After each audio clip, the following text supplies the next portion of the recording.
Engage. Do it. Engage. Oh, do it. I must be revving up. Engage your brain, feed your head, and enter the mind's eye. I'm your boy, your guy, your radio guy, DJ BJ Turnoff. It is good old May 4th, and I just want to wish my mother a pretty happy birthday, which she celebrates her birthday in a couple days.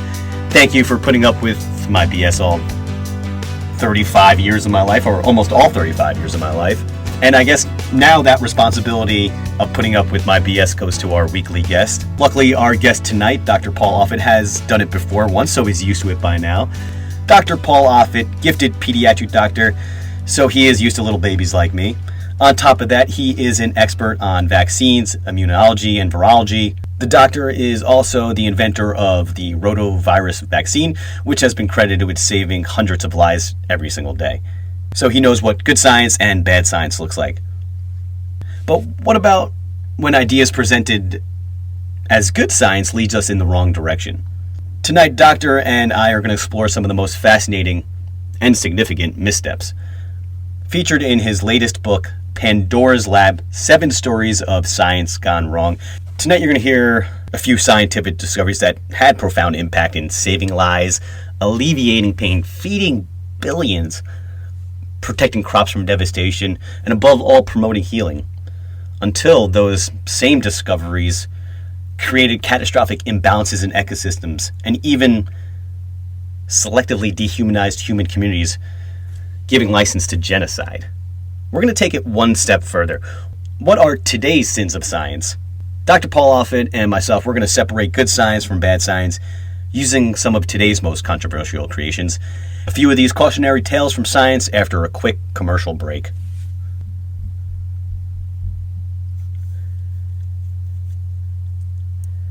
We're back on the Mind's Eye, and whatever you say about the program, you can't say that we take just one side. I mean, just this time a year ago, we interviewed another controversial doctor, Dr. William Rader, on stem cell research. Then we were accused of being almost a front for them. Anyone who listens to the show knows that that's an absolutely ridiculous idea. And now we have Dr. Paul Offit, who is one of the most probably hated doctors in the anti-vaccine movement. Those same haters of Dr. Paul Offit of the anti-vaccination movement just also happen to be, many of them at least, the same lovers of Dr. Rader. So that just goes to show you that we don't take a stance here. There's both good science and bad science, and sometimes it takes years or decades to find out which one is which. But in the meantime, let's at least investigate both sides and give you some type of information to make an educated opinion. And I know that we're looking a little bit at the dark science tonight, so at least let me give you a little bit of good news about science. In recent news, scientists have hoped they found a drug to stop all neurodegenerative diseases, and that includes dementia. Now, a few years ago, back in 2013, researchers stopped brain cells from dying in animal for the first time ever, but it was unsuitable for humans. Now, 2 drugs have finally been found that appear to be safe for humans. Let's go to the flip side of the spectrum. Scientists have created an artificial womb that could help thousands of prematurely born babies. Same deal that they're doing tests with humans right now, and if everything proves to be successful, we could see both of these rolled out in the next few years. Get excited about science. Get so excited that you go over to our social media pages and read all these articles.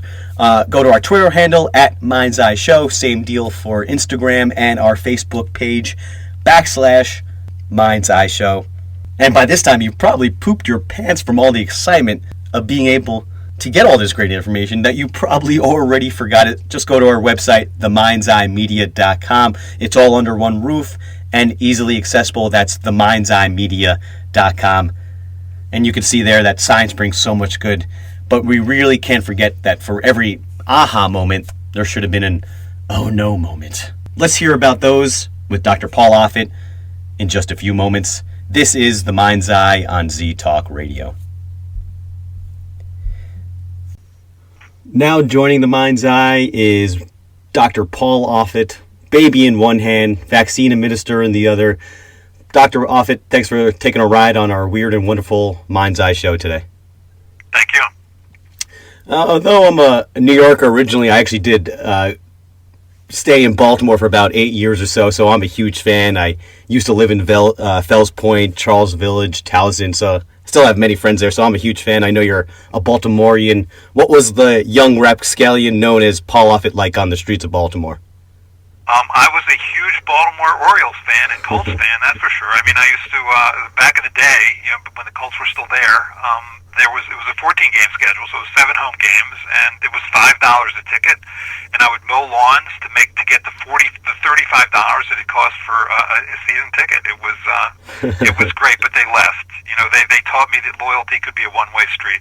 And they left in, if I recall correctly, in the middle of the night with every furniture in the trucks and everything. The Mayflower trucks, exactly right. Are you a big Ravens fan now that, or I guess since you've been living in Philly, are you kind of an Eagles fan? I'm more than kind of an Eagles fan. I'm an Eagles season ticket holder. Yes, I've drunk the Kool-Aid here. So when a few years ago I won something called the Critical Thinking Award, the Bayless Award from the Skeptic Society, and I went up there and I said, Skeptic Society. I mean, Skeptic of the Year. I'm a Philadelphia Eagles season ticket holder. This could make me less skeptical.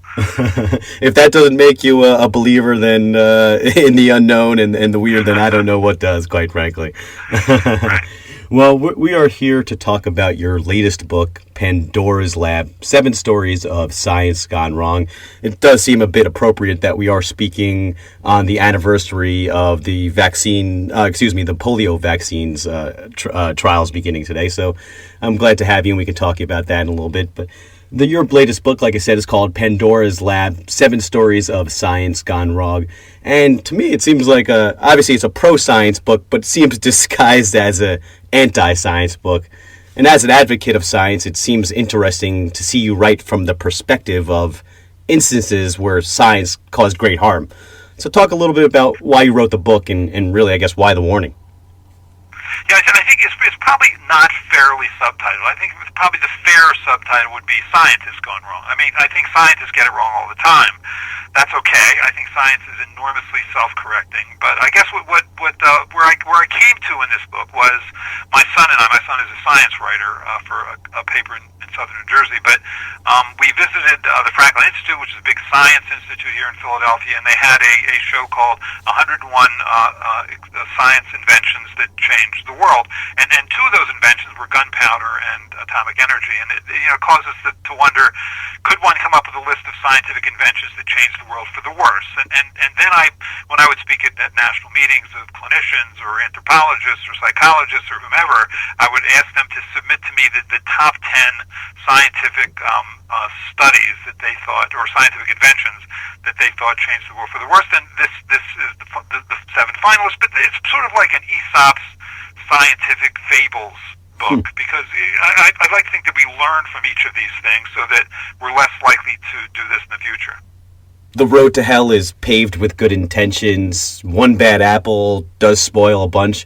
I mean, these are just a few of the, I guess, cliches that the book made me think of that came to mind. And for every well-meaning attempt, there's an equally evil one with evil intent. And the common denominator between these 7 stories that you do talk about is hubris and ego. In science, would you say that the human element might be the most dangerous aspect of it? Absolutely. I think it's exactly right. And I think that's a great way to characterize it. It's hubris and ego. And that's understandable. Scientists are human, and so they may have a bias that's fixed and dogged, independent of the data, and therein danger lies. But ultimately, there's no hiding. I mean, if your hypothesis is wrong, in time it'll be shown to be wrong, even if it's feted, even if you win the Nobel Prize or the Lasker Prize, even if the public health community or the scientific community embraces you. If you're wrong, you're going to be found out to be wrong, and that's really the theme of the book. Another one of the points of the book is that we, as citizens and scientists as well, have to separate good science from bad science. And we're going to save some of those, I guess, strategies until the end. But how can we do so and that's separating good science from bad science, when often the former isn't really known as bad science until years, sometimes decades later? Yeah, so I guess we should be careful. I think when somebody, for example, makes a claim that is extraordinary, as Carl Sagan said, it should be backed up by extraordinary evidence, and it often isn't. So if, for example, you take the Andrew Wakefield, the British gastroenterologist, claimed that the combination measles, mumps, rubella vaccine caused autism. That was wrong, and time showed that it was wrong. This is not one of the examples in my book, but that was an extraordinary claim. I mean, here we had a disorder for which there was no cause, no clear cause, no clear cure, certainly. And here's a man who stepped forward and said, here's how you can avoid it.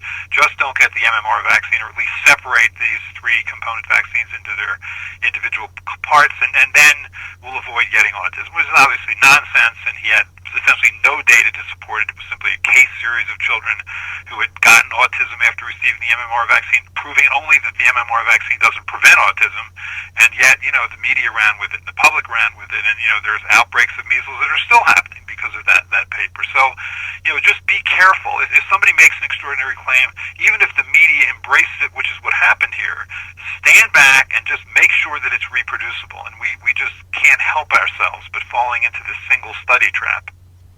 And that seems to be kind of a theme throughout history, and part of the book is that we kind of keep falling into the same traps that we once did, that obviously we need to look at, and we're going to talk about a little bit further. Let's go into a couple of the examples and the case studies from the book. I mean, it's really fascinating stuff. A lot of interesting tidbits that I didn't even really know about. And the first chapter of your book deals with opioids and the huge problem in America right now. And for those, most people are familiar with that. Opioids, particularly Oxycontin, overdoses are really the leading cause of the accidental deaths in America. I mean, how did we get to this point right now? Because we continue to fail to learn from history. Opium was a product of the Sumerians, in 4000 BC, but it was Hippocrates who first, at least wrote about its use to treat certain medical conditions, in his case nausea.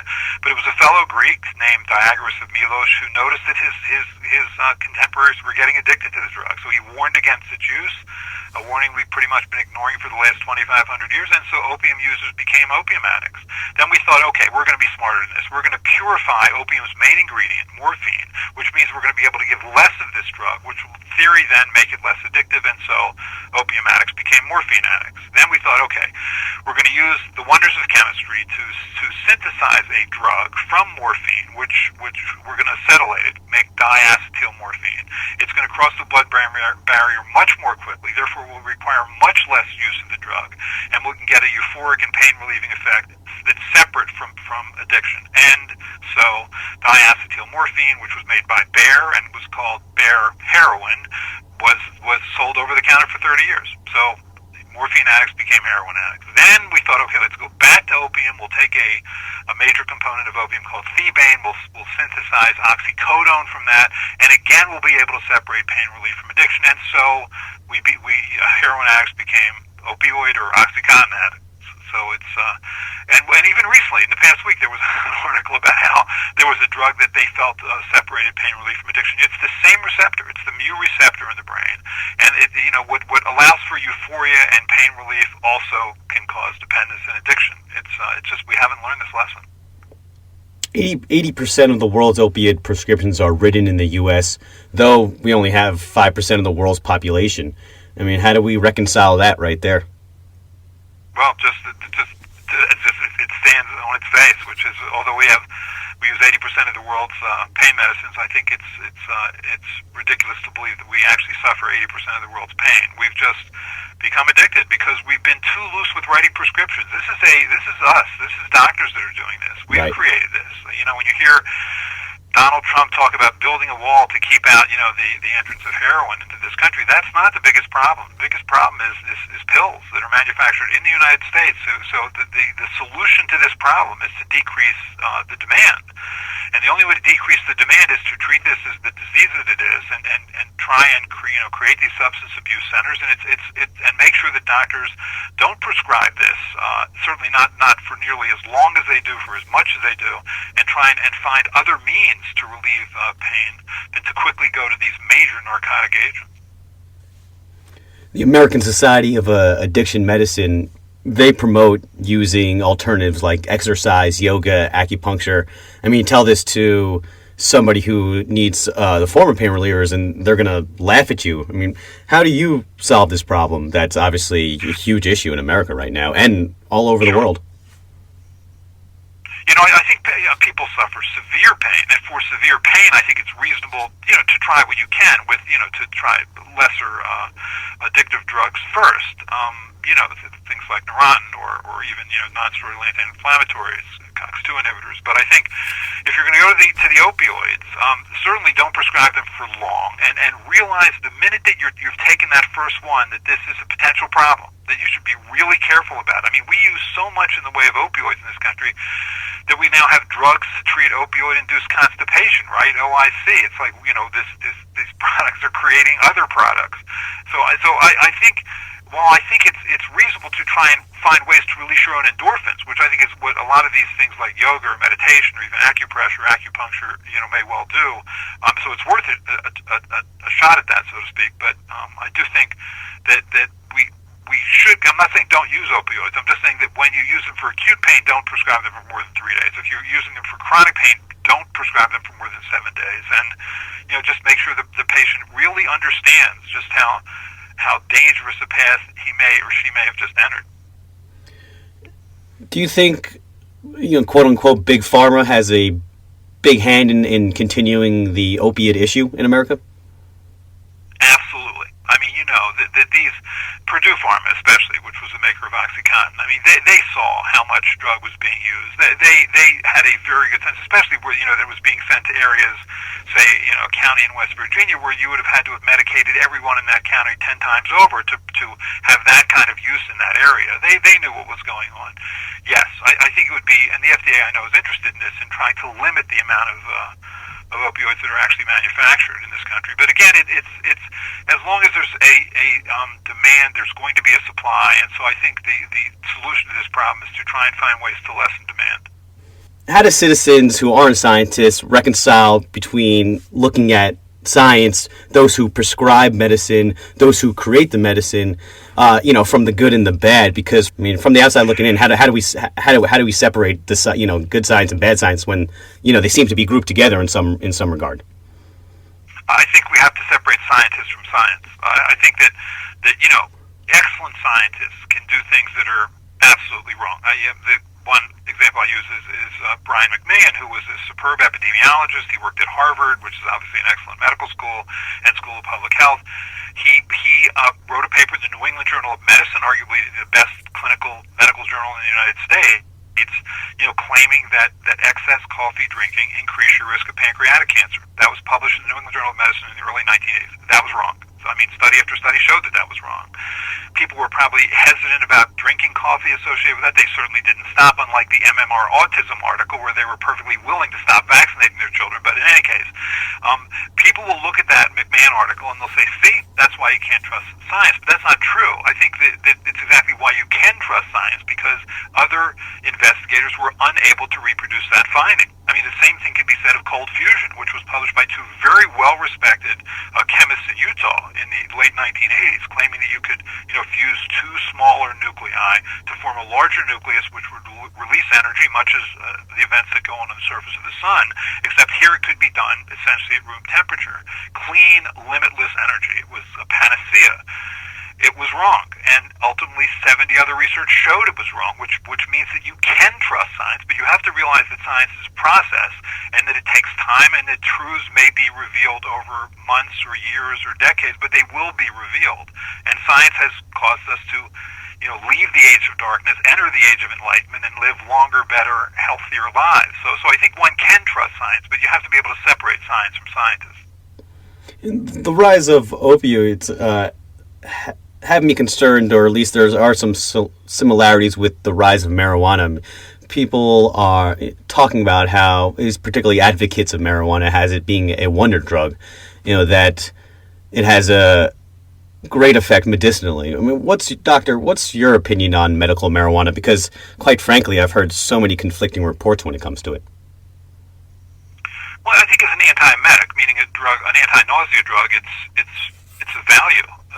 Certainly true. I mean, I live in a state or Commonwealth of Pennsylvania that now has essentially legalized medical marijuana, so you can use marijuana in our state, as was true in New Jersey, which is just across the river.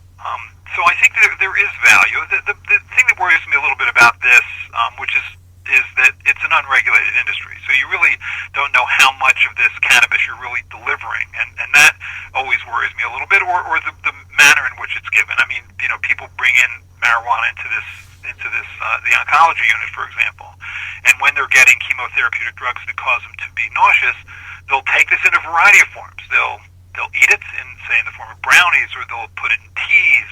They don't smoke it because you can't smoke in the hospital, but because the presence of things like oxygen. So it's that part of it worries me. But in general, I think it certainly has a medicinal effect, which can be of value. What about it when it comes to other drugs? I guess under the that before had a similar Schedule drug. I guess it was a Schedule 4 drug. I mean, are you a proponent of using natural drugs when it comes to health, or do you even have an opinion on that, or is it kind of case by case situation? Well, I would say 70% of the drugs on our formula are derived from products in nature. Right. They're derived from plants. It's not so. That's always been a term that's been hard for me to separate, sort of natural versus pharmaceutical or man-made. The advantage of obviously a pharmaceutical product is you know what you're getting. So, for example, if someone has malaria and you want to treat them with quinine, we treat them with quinine because we see actually a fair number of children with malaria come to this hospital from other countries, and we know we're giving them 600 milligrams of quinine. That's better than having them come in, say, and chew on cinchona bark, which is also an excellent source of quinine because we don't know how much they're getting. So I'm all for regulated industries. You just made the perfect segue, since mentioning malaria, into our next next topic, in your book. But first, let's take a break. When we come back, Dr. Paul Offit on his book, Pandora's Lab, 7 Stories of Science Gone Wrong. We got another one coming up momentarily. This is The Mind's Eye. We're back on The Mind's Eye, and we're talking about 7 Stories of Science Gone Wrong, of course, from Dr. Paul Offit's latest book, Pandora's Lab. And before the commercial break, the doctor brought up malaria and some of the effects there. And that segues into another chapter which he talked about, which dealt with the chemical DDT, which is popularly known for its pesticide. Tell me a little bit about that, because I actually did not know that DDT, when used on humans, has a great success to combating malaria. And other insect-borne human diseases. This is something that I had no idea. From the moment I was born, I was told that DDT is a terrible thing for humans. Yeah, it was the hardest chapter to write because it meant at some level criticizing Rachel Carson, who was a hero, and a hero to me. She wrote the book Silent Spring, which claimed that DDT was a cause of human disease, specifically leukemia, uterine cancer. The children could be exposed to it and die within a matter of hours. And that just wasn't right. She overstated its case regarding people. And so, although she was absolutely right that what we do to the environment can affect the environment, climate change being the biggest example, but also the use of pesticides, how that can, those pesticides can cause harm, all true. And I think she spoke truth to power. It wasn't an easy time for science writers like her to make those kinds of cases. She wasn't actually a scientist, but she was a prolific and important science writer. She was so powerful that she actually created what was initially the Pesticide Commission that became the Environmental Protection Agency, and one of their first acts was essentially banning DDT for agricultural use, which was fine, but then that extended to public health use and prevented the use of a product which eliminated malaria from our country, eliminated malaria from 11 other countries, and basically, eliminated typhus in World War II, when, in areas in Italy where it was important, and when the concentration camps were finally liberated. DDT was a wonder drug, but it should have been used with caution, but it shouldn't have been totally banned. And when it was totally banned, which I'm not saying was her fault, but I think that the way she was so dramatic in her writing that it really caused us to assimilate or to link the word DDT with poison, that millions of children died unnecessarily of malaria. In 2006, the World Health Organization reinstated DDT. It's part of its armamentarium to try and treat malaria, realizing the mistake that it's made. But for the decades that we didn't use for the decades that we didn't use DDT, children suffered and died needlessly.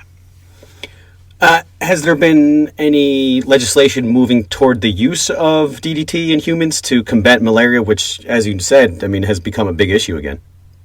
In 2006, the World Health Organization reinstated the use of DDT to treat malaria and prevent malaria, and so DDT is now part of the armamentarium to try and eliminate malaria from the world.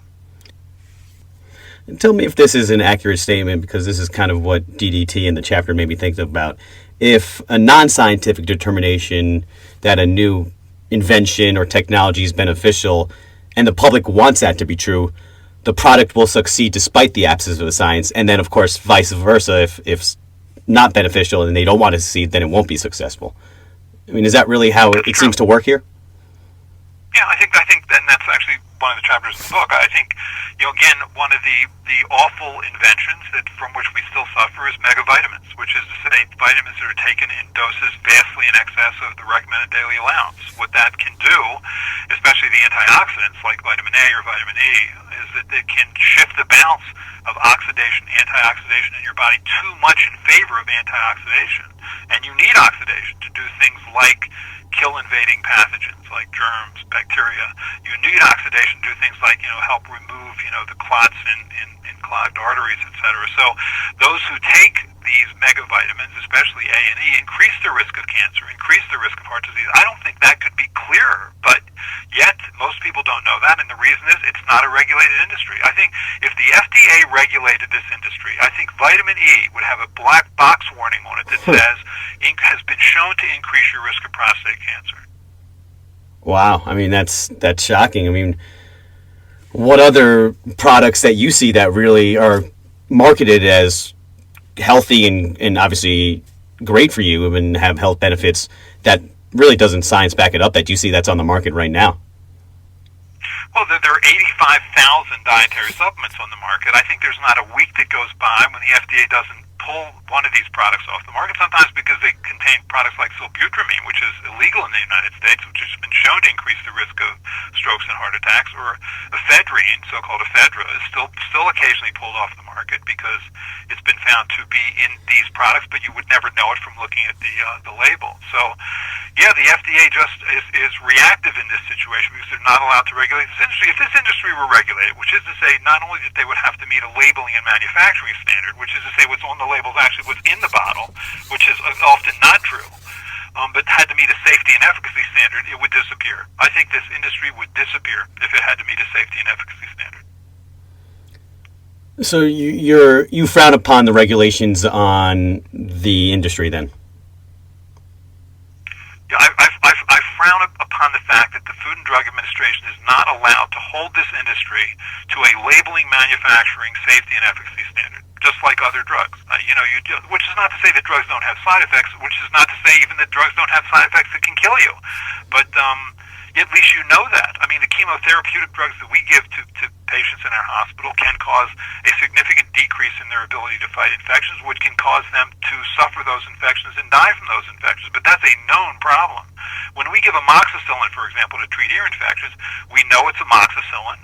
We know it's 100 milligrams and not 0 milligrams. We know that or 40,000 milligrams, which is often the case, or occasionally the case, with some of these dietary supplements, where the label is just not even close to what's actually in the bottle. We know that it's amoxicillin and not Viagra or not sibutramine because because it's a regulated industry, and we know the problems with amoxicillin. I mean, we know that it can cause hypersensitivity reactions, but you know all that because you can look in the package insert.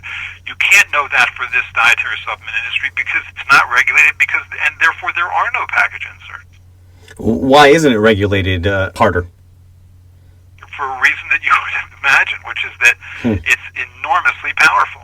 This is a roughly $30+ billion a year industry, which buys you a lot of influence in Congress. And so I think Congress has created in the 1990s something called the Dietary Supplement Health and Education Act, or DSHEA, which basically kept the FDA at arm's length from the industry because they were able to fund people like Orrin Hatch and Tom Harkin who introduced that legislation and have basically kept the FDA at arm's length. They're believers. They're believers that dietary supplements are doing all these wonderful things absent proof. So, like the answer to 99% of all questions, the answer, of course, is money, and that's what keeps it going along. What about other current issues that you see?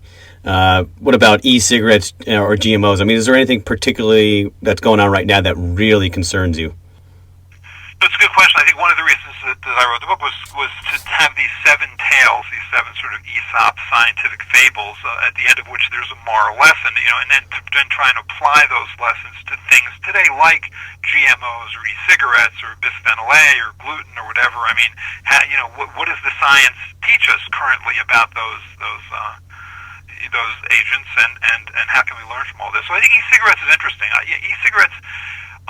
Certainly, the difference between an e-cigarette and a cigarette, it's too bad they're called e-cigarettes because they're really not, they're not a leaf. They're not made from a tobacco leaf. You're not burning a leaf. You're just essentially vaporizing a liquid. If you're not burning a leaf, you're not going to generate tars, the kinds of tars that cause lung cancer. So I think the chance that an e-cigarette would cause lung cancer is probably about zero, whereas, obviously cigarettes are a clear cause of lung cancer.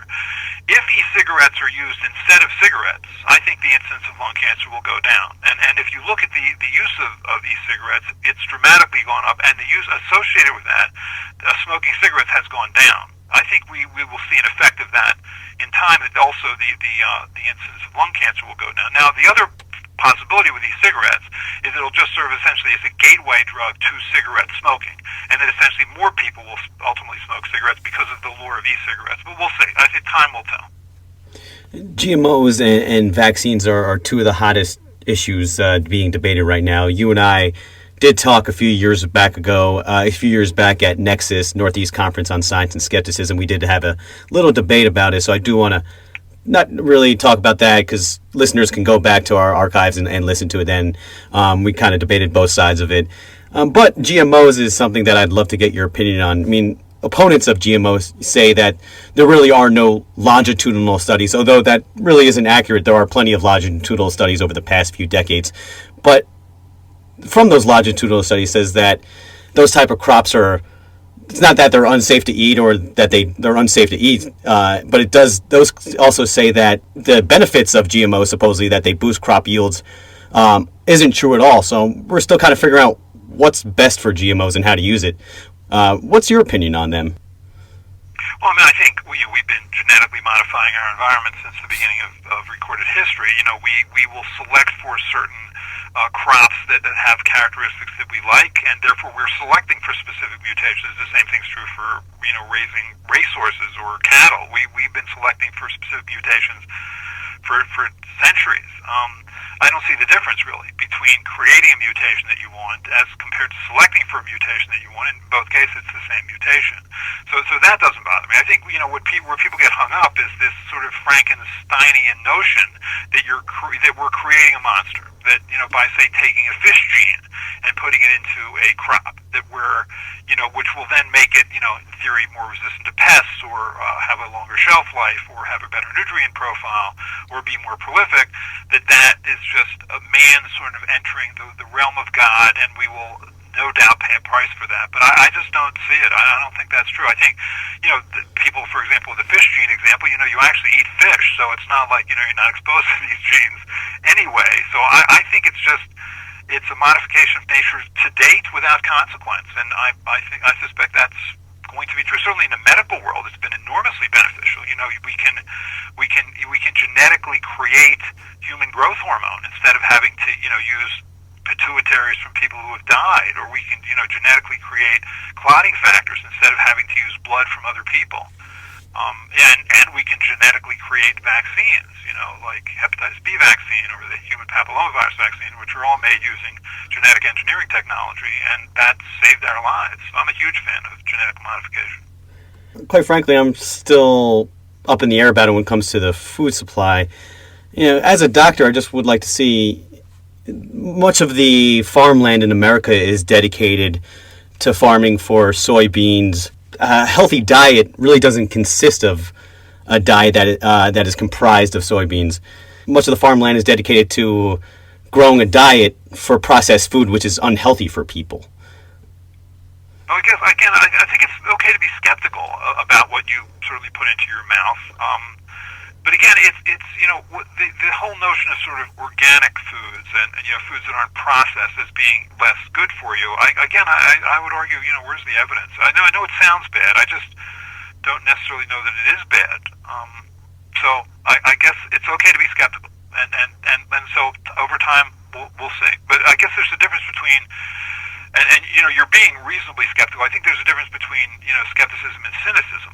That's not okay. Where we just automatically assume that anything that's made by a company is evil and therefore should be like Monsanto and therefore should be rejected. I don't think that's true. It's funny. There was the March for Science just happened, as you know, on April 22nd, and there were more than 400 cities that had marches. Philadelphia was one of them, and I was actually asked to speak at the march here. And people were talking that the motivation was basically this sort of conservative war on science. Whether it's climate change or evolution denialism. But there's a liberal war on science also. And if you don't believe that, just walk into a Whole Foods store. I mean, do you really think that there's an attack on science going on politically right now? Oh yeah, sure. You look at Donald Trump's administration. Donald Trump's a climate change denialist. He hires Pruitt to be the head of the Environmental Protection Agency. He's a climate change denialist. Rick Perry, who's the head of the Energy Department, is a climate change denialist. You have the Vice President, Michael Pence, is an evolution denialist, as is the Education Secretary, Betsy DeVos.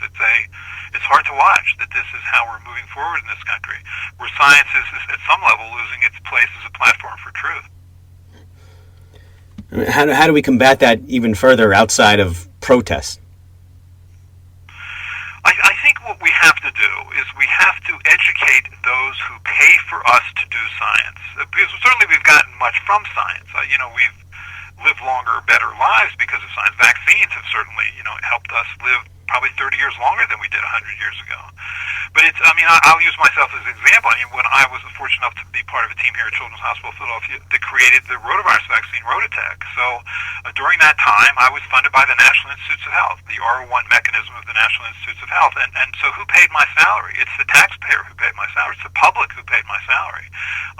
Doing science is not a right. It's a privilege, and the taxpayer granted me that privilege. Therefore, I think we owe it to the taxpayer, to the public, to explain what we're doing, why we're doing it, and why it's important. And that's at all levels. Go speak at elementary schools or junior high schools. Anytime you see an article in a newspaper, or read a magazine article, or see an internet posting or whatever that's incorrect, make the phone call, write the letter. Just stand up in defense of science, because if we don't, I think we're going to lose it, and that's there'd be an enormous price to pay for that. I think there's going to be an enormous price to pay for that regarding our current climate change denialism. This is a tricky time in the Earth's history in terms of the quantity of CO2 that's building up in the environment, and it's we will get to a point of no return, and if we continue to deny its existence, we'll get there. What strategies can we apply to kind of help avoid these mistakes again? Because especially today with the proliferation of fake news, how do we combat fake news science, and pseudoscience, really? Yes, I'll give you an example, and it's the scariest story in my book, and it does resonate. Actually, the chapter actually starts with a two-page discussion of Donald Trump, which, when at the time I wrote it, he was a Republican candidate for president. It was even before the debates started, so I didn't think he was going to be president. I suspect few people did, but it was a cautionary tale, and it's not that he doesn't still remain a cautionary tale, but the story is this, that in 1916, 100 years ago, there was a scientific treatise written by a New York City lawyer and conservationist named Madison Grant, and he called it The Passing of the Great Race. And what Grant did was he took eugenics one step further. So eugenics basically was the belief that one didn't transfer only physical characteristics like eye color or hair color from parent to child, but you also transmitted more general characteristics. Loyalty, bravery, the likelihood that you're going to commit a criminal act was also transmitted from one person to another. So hence we sterilized people who we considered less worthy. We tried to encourage good marriages. We tried to discourage bad marriages. That was eugenics. And it was taught in the highest academic institutions in this country in the turn of the century. What Madison Grant did was he said it's not just a matter of transmitting these kinds of general traits from one family member to another, but there were racial differences, that there were essentially superior races and inferior races. And that his race, which he called the Nordic race, was a superior race that came from places like England and Germany and Scandinavia. But he was worried when he wrote this book in 1916 that we were being overridden by hordes of people coming from less desirable countries. Poland, Italy, Eastern Europe. There were Jews who were coming in, and this was all diluting out his Nordic race. And so he wrote this book basically making that claim that we should take eugenics one step further and apply it to race. And so because of that, there were a series of 4 progressively restrictive immigration laws in the 1920s, and he said, let's make America America again. That sounds very similar, doesn't it? And that's what he said. And we, immigration slowed to a trickle. Then, in the mid-1920s, 1925, his book was translated into German, where it was read by a young German corporal, or at least in his late 30s at that point, and not by birth German. He was Austrian, but he was imprisoned in the Landsberg prison in Germany for his role in an uprising in Bavaria. And he read that book, and he wrote Grant a letter. He said, quote, "This book is my Bible." And then he put whole passages of Grant's book into his book, which was translated as My Struggle or Mein Kampf. And when Hitler came to power in the early 1930s, he made The Passing of the Great Race, now translated into German, required reading. And race purity met its illogical, hideous end. And if you listen to some of the rhetoric today, you hear that again. And I think that what Grant did, not that Grant was the first person to sort of promote in some ways an anti-Semitic feeling, not at all, but what he did that was different was he surrounded it in this sort of scientific way. I'm just a scientist, essentially. Here are my scientific data, population movements, facial characteristics, that define one race or another. And that they're in danger of lives. I think if you had a paper today that appeared in some low-level scientific journal that said, we found the gene for someone who's likely to be a murderer, or a gene for someone who's likely to be a rapist, and that there are more people in Mexico that have this gene, I think that the current administration would embrace that science no matter how bad it was. And that's essentially what happened 100 years ago with Madison Grant. Eugenics is something that we here at The Mind's Eye have talked about at great lengths, specifically with Dr. Judith Newman, who I don't know if you're familiar with. She's a professor in Pennsylvania, I believe, Penn State. So I don't want to harp on it too much, but what do you think is the lesson that we should take away from this, for today? Well, that we should be careful how we use science. Because I think at some level we're willing to use science to express some of our worst prejudices. That's what happened then, and I think it could happen today. So I guess that's the lesson there, that we shouldn't shoehorn science to sort of fit the zeitgeist. With eugenics, it makes me think that, has there ever been a time when science, a scientific invention or concept has been used, particularly when coming with Hitler when it comes to eugenics, meant for pure evil, but doing this type of science somehow resulted in the opposite, absolute goodness? Can you think of a time that fits that description? Yeah, well, I guess I would put vaccines in that description. I think that science there has caused us to, for example, eliminate the biggest killer worldwide ever, which was smallpox. What discipline can claim eliminating a disease from the face of the earth? We have a lot of different divisions in our hospital: rheumatology, dermatology, cardiology. What diseases can they say they've eliminated? None. A vaccine like the smallpox vaccine, this is a virus that was estimated to kill 500 million people in the world's history. European monarchs died from this. It changed the world's history. And yet we've eliminated that. And we've eliminated 2 of the 3 types of poliovirus. We're on the verge of eliminating poliovirus. There's an animal virus, which is sort of like cow measles, called rinderpest, that's been eliminated. Vaccines can actually eliminate diseases. I think I see that as pure good. But how were they invented with evil intent? Oh, I see what you're saying. Do I think evil intent that ended up being good? Vaccines were not invented with evil intent. That I agree with. I'd have to think about it. It's a great question. Nothing comes to mind, but where can people grab the book? It should be available in most bookstores. It can be purchased online, obviously, on Amazon or Barnes & Noble. It's out there, so hopefully people can get it. It seems to be selling well enough, so that's good. Wonderful. Give out your social media before I let you go for the evening, Paul. Yeah, I'm an older person, so I'm tends not to be very good at that. There is a website though that my wife created called paul-offit.com. So there's some information there.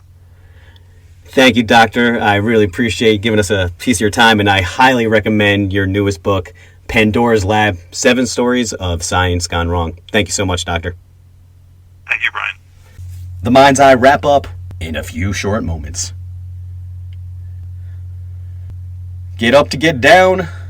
It's time for the Mind's Eye wrap up, and this is normally where I would introduce next week's guest. But I'm not going to lie to you because, well, you know I never will, and I never have. But I really have no clue who the next guest is going to be.